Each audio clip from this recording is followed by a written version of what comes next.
Well, her first sit-down interview on the campaign trail, Governor Kathy Hochul is speaking exclusively with our Tara Rosenblum at a Long Island diner. Governor Hochul discussing everything from mask mandates and gun violence to the moment she learned of the subway shooting in Brooklyn. Take a listen. That was tough to process in that moment. I had to get on the scene to go there where people were hurting on the subway, the MTA in Brooklyn, in a predominantly Asian and Hispanic community where we didn't know whether it was targeted toward them, whether it was just a random act, and there's a lot of uncertainty, a lot of fear. And I'm a mother, and when I sense that someone is fearful and feeling that anxiety, I go to help heal. And that's why I took the subway that night. That's why I went to the hospital and consoled a woman, an Asian mother who was waiting a word to see if her 16-year-old son was going to lose his hand. And she was traumatized. She knew no English.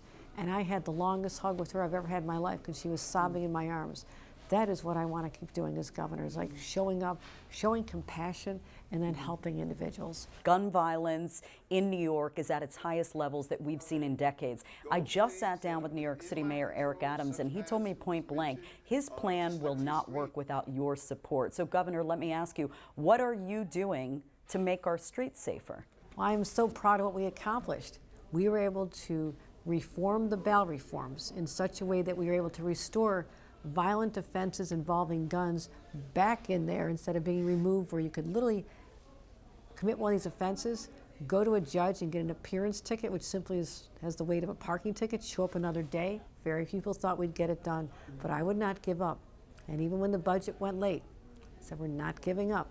We're going to let people know, including the mayor, that we're going to continue to fight to get the changes back in. You know, we're seeing a rising tide, as you pointed out, in COVID cases, especially this week, yet a lot of New Yorkers remain polarized on the mask mandates in public transit and at our airports. What is the threshold you would like to reach before you can say, all right, let's get rid of these masks once and for all? What happened with the federal transit agencies, that law was changed not because it wasn't needed anymore, but because of a procedural reason, whether or not the CDC had the jurisdiction to do that. Here in New York, we are seeing cases go up.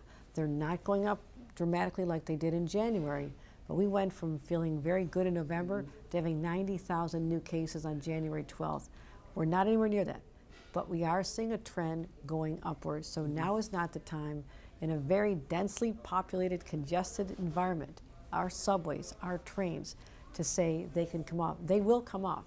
I want them to come off. But I can't, as governor, I can't ignore those trends right now.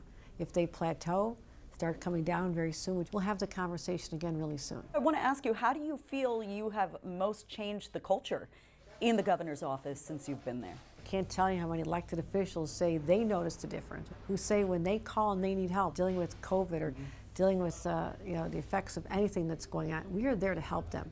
And we don't put people through the ringer. We just say, you know what, we're all on the same team. It's not about who gets credit. It's about getting the work done. All right, to catch more of Tara's exclusive interview with Governor Hochul, you can head to the features section of our website, news12.com, and click on the Turn to Tara tab.